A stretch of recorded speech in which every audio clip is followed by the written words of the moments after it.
Ele fala assim: Caião, eu comecei a estudar sobre a origem e transmissão do Novo Testamento. Descobri que há versículos que para os estudiosos são acréscimo de copista. Isso aí a gente semana passada falou, semana retrasada falou. Eu mandei o vídeo para ele da semana passada, que você falou sobre essa questão do Jesus e lá no meu etc. portal tá cheio disso. Aí ele cita Marcos 16, Mateus 17. Eu preguei, tá aí Marcos 16, faz 3 semanas, e falei sobre os copistas, sobre isso tudo. Aí ele fala: depois que eu soube que esses versículos são enxertos, fiquei Eles com não dificuldade são para enxertos. crer no Novo Testamento. Eles não são enxertos, eles aparecem em alguns textos e em outros textos não. Como tudo mais, meu amigo. Tá cheio disso em várias partes. Como tá cheio disso em tudo. Agora, um cara só tem esse problema porque ele crê em palavras e não no Espírito. Jesus disse: as minhas palavras são Espírito. Então, mesmo que Marcos 16, aqueles que creem no meu nome farão isso, aquilo, aquilo outro, mesmo que Marcos 16, vamos assumir que Marcos 16 não estava em lugar nenhum. Foi só um cara que encasquetou e meteu aquilo ali. A pergunta é: aquilo ali contradiz o que Jesus ensinou o tempo todo? E a resposta é não. Eis que eu vos dei autoridade sobre serpentes e escorpiões, Lucas 10, sobre todo o poder do maligno, e nada absolutamente vos causará dano. Isso aí em todos os textos consta que está lá, dizendo a mesma coisa. Agora o cara é tão aferrado a meticulosidades textuais. É como os discípulos da Casa do Carvalho. O pessoal lá da casa. Eles meteram na cabeça que tem alguma coisa divina acerca do que Aristóteles disse. Tem. Não, eles meteram na cabeça. O Carvalho não lê as línguas originais do Aristóteles, ele não lê grego.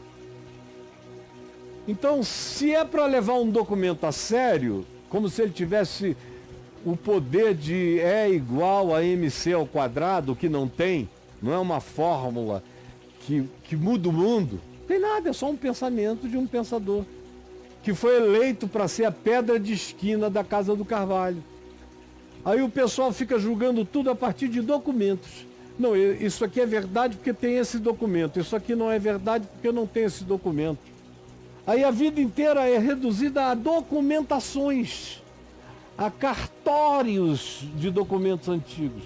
E Jesus não tem nada a ver com isso. Se Jesus levasse isso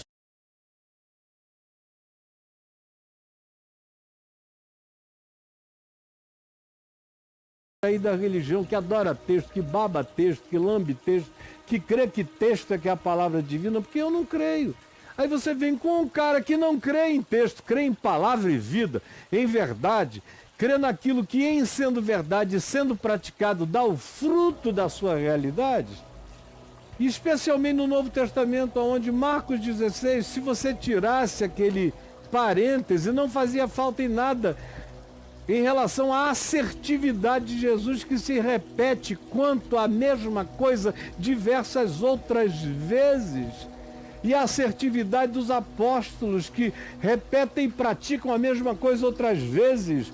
E a assertividade de Paulo, que quando mordido por uma víbora, jogou no fogo e não deu a mínima, porque o coração dele estava cheio daquela certeza do não envenenamento do ser dele. E tudo mais, aquele que crê em mim fará também as obras que eu faço e outras maiores fará, porque eu vou para junto do Pai. Aí o cara vem querer discutir comigo um texto que não faz falta, porque o que ele diz está repetido milhões de vezes com a mesma assertividade que ele afirma. Então, por quê? E qual a razão do seu conflito? Você tem um tesão em lamber texto, meu filhinho amado? Ou você crê na palavra de Jesus? As minhas palavras são espírito e são vida. O cara entrou numa de literalizar as palavras de Jesus em João 6, quando ele disse que não comia a minha carne, não bebeu o meu sangue, não tem vida eterna em si mesmo. Todo mundo disse: poxa, que antropofagia, eu não quero fazer parte disso não, e começaram a se retirar. Olha que coisa. Aí Jesus disse: quereis vós também retirar-vos? Aí Pedro disse, para quem iremos nós? Só tu tens as palavras da vida eterna. Jesus disse, olha, a carne, assim como o texto, para nada aproveita, é só uma fisicalidade. As minhas palavras são espírito e são vida. Se o cara não entende isso, ele vai morrer na praia. Acabou para ele. Sepultado pelos papiros do Mar Morto. Nessa agonia lá. Embrulhado. Me dá muita tristeza e pena de vocês. Mas ô Caio, ele cita aqui os dois manuscritos encontrados no século XIX, que é os Sináiticos e o Vaticânio. Mas não muda nada do que eu disse. Aí que foram datados como mais antigos completos do Novo Testamento. Não muda nada do que eu disse. E a passagem que ele fala é a da mulher adúltera. A da mulher adúltera é a mesma coisa, você sabia? Caraca. Tem um monte de conservadores na igreja que não querem que a passagem de João 8 seja verdadeira. Porque ferra com as pedradas deles. Ferra com as pedradas. Acaba com o poder de odiar em nome de Deus. Isso. Mas não precisa, outra vez eu te digo, arranca a mulher adúltera de João 8. Tira João 8. Tira Marcos 16, aquele pedaço. É o 16, do meu nome, 9 e 20. Pode tirar, continua tudo igual. E o Mateus 17, 21. Continua tudo igual. Meretrizes e pecadores vos precedem no reino dos céus. Olha aí. Com João 8, ou com Marcos 16, vocês não entenderam nada ainda. Aí fica o cara com um conflito dizendo, será que o mar existe? Com a cabeça atolada dentro do aquário de um textinho que parece até que o perdão das prostitutas depende de João 8, como texto, ou que a intrepidez da fé depende de Marcos 16. Você pode arrancar tudo isso da minha Bíblia, não vai fazer falta nenhuma, porque eu sei quem é Cristo, eu sei como ele age, eu sei como ele trata as pessoas, eu o conheço, não como documento, mas como espírito, vida e prática em mim. Essa é a diferença entre os meninos e os homens, entre professores de teologia e os que praticaram Deus na vida. O resto só dá pena mesmo e muita tristeza. E aí, brother? Por incrível que pareça, João 8 foi a passagem que eu falei, cara, entendi. Agora, eles me contam eu isso... Eu entendi na parada. Eles me contam isso como se eu estivesse aqui sem saber de nada disso. Isso que eu acho extraordinário. Ele está te contando uma história, uma news. Como se ele não soubesse, eu não soubesse de nada disso. Eu sei disso tudo. Você acha que eu sou um cirurgião que não sabe como abrir um corpo, aonde estão as partes? E o que todo dia se descobre a respeito disso? Eu nem preciso pesquisar, o mundo inteiro me informa há anos. Eu tenho milhares de pesquisadores me mandando coisas o tempo todo. E eu vou tirando do meu depósito, como Jesus disse, todo escriba versado no reino de Deus. Versado no reino de Deus. Tira do seu depósito coisas novas e coisas velhas. Agora, dificilmente você vai chegar com uma informação que me surpreenda. Desse nível e da maioria dos níveis. Neurociência pode trazer uma coisa que aconteceu semana passada, 2 semanas atrás, que eu não tenha sido informado. Do contrário, se demorar um pouquinho, eu sei. Porque eu tenho interesse em tudo que não interessa aos teólogos. Meus melhores interesses têm a ver com história, antropologia, com arqueologia, com paleontologia, com ciências, especialmente nos últimos tempos eu tenho dado preferência à neurociência, mais do que à psicologia, do que a qualquer outra coisa. E física, tudo que diz respeito à física me interessa tanto quanto uma devocional num salmo. Me interessa, me fascina, amplia meu universo, minha compreensão. Então vocês não achem que uma história como essa dos manuscritos me surpreende.